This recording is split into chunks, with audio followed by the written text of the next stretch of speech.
The sun burned low over the small western town of Red Rock, spilling golden light across the dust and wooden storefronts as the people gathered for a spectacle that no one wanted to admit they were excited to see. They whispered and stared toward the center of the street, where a trembling figure knelt in the dirt. A burlap sack covered her head, the rough fabric twitching slightly with every quick, frightened breath. Shackles clinked softly at her wrists, and beside her stood a man in a black hat, with a face carved from years of dust and cruelty. "They say she's half wild," someone murmured in the crowd. "Killed a man with her bare hands." Others just called her what they'd heard. The beast in the sack. A horse's heavy steps echoed across the silence. From the edge of town came a giant of a man, broad-shouldered, tall as a pine tree, wearing a worn leather duster and a Stetson that shadowed eyes as deep as midnight. His name was Calder Boone, a cowboy known for breaking wild horses and harder hearts.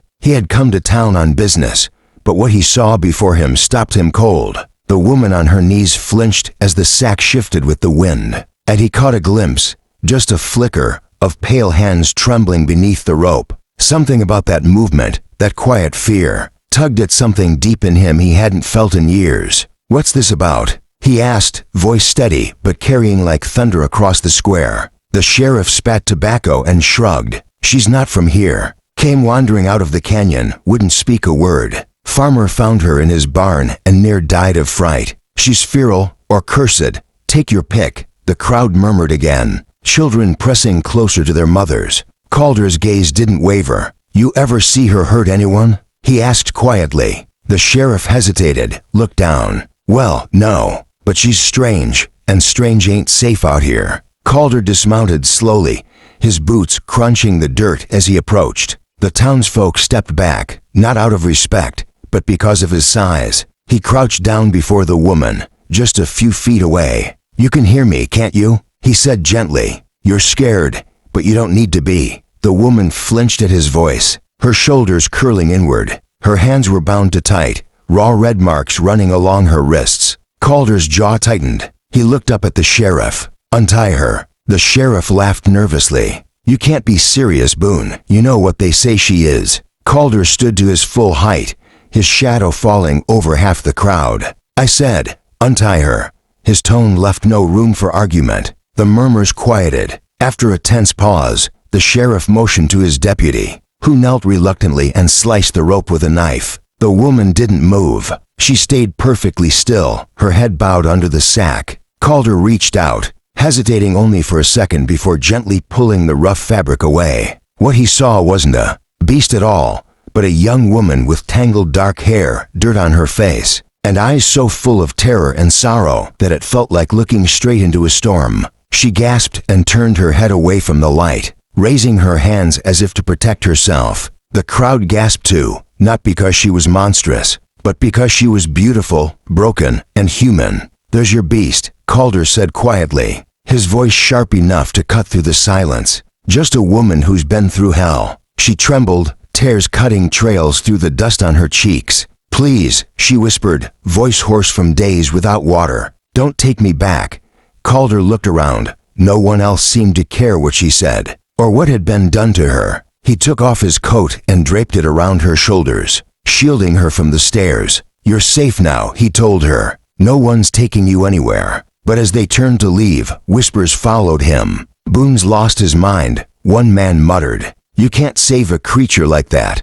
Calder didn't answer. He just guided her gently toward his horse, his hands steady at her back. For a moment, she resisted, then stumbled forward as if her body finally gave up fighting. He caught her before she fell. The sheriff called out, "You sure about this, Boone? If she's trouble, it's on your head." Calder swung up into the saddle, lifting the woman gently before him. "Then I'll take that trouble," he said without looking back. Every man's gotta face his own kind of storm. As they rode out of Red Rock, the wind picked up, scattering dust and whispers alike. Behind them, the townsfolk watched until they disappeared over the ridge, to figures against the blazing sky, a giant cowboy and the girl they'd called a beast. Calder didn't know who she was or what her story might be, but something told him that the truth would come, and when it did, it would test everything he believed about mercy, love, and what it really meant to be human. He only knew one thing for certain.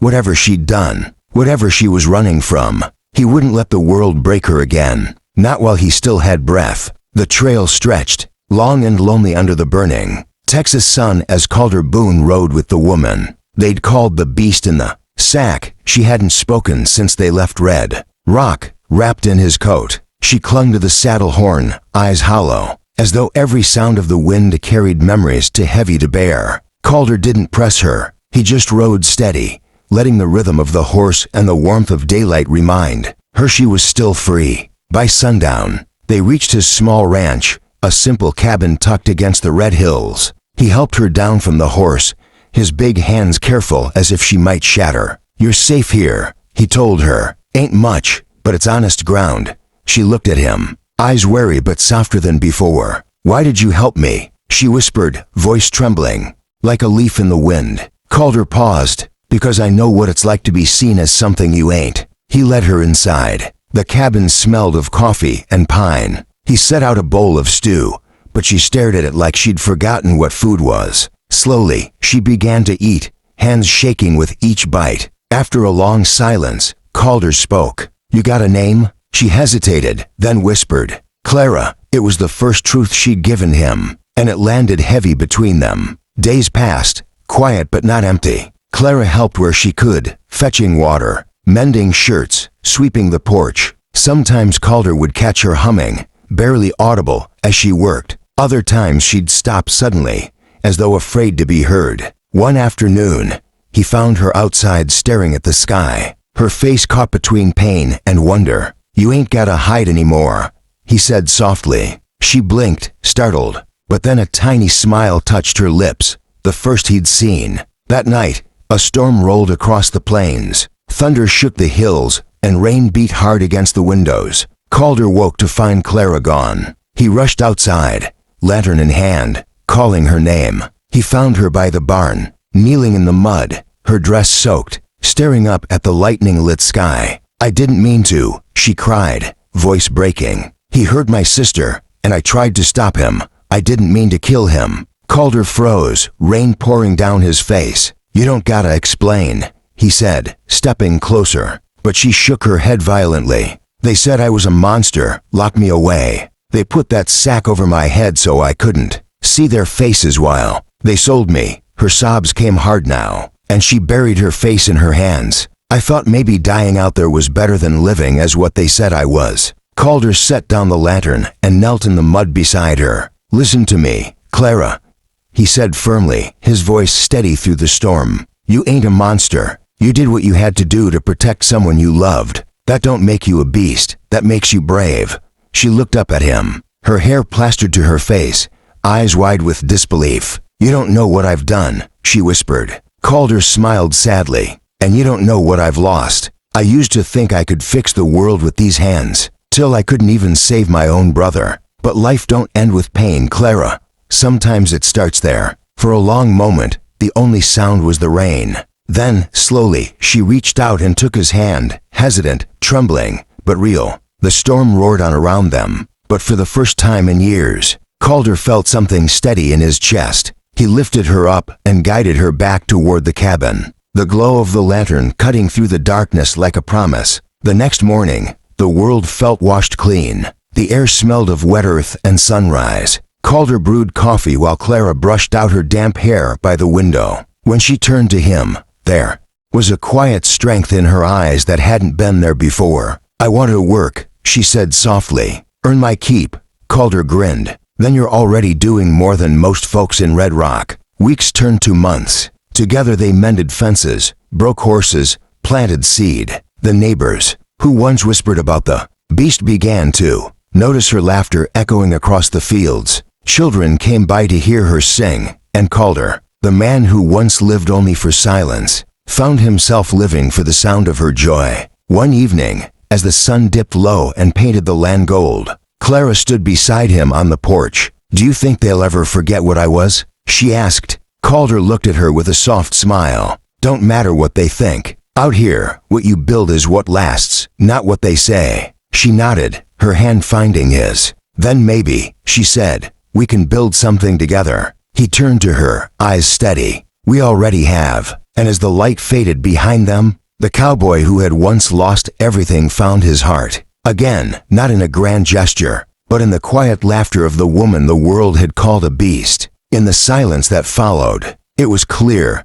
Sometimes the wildest hearts find peace in the most unexpected places. If this story touched your heart, don't forget to like, share, and subscribe to Old West Story for more powerful tales of love, redemption, and courage from the untamed frontier.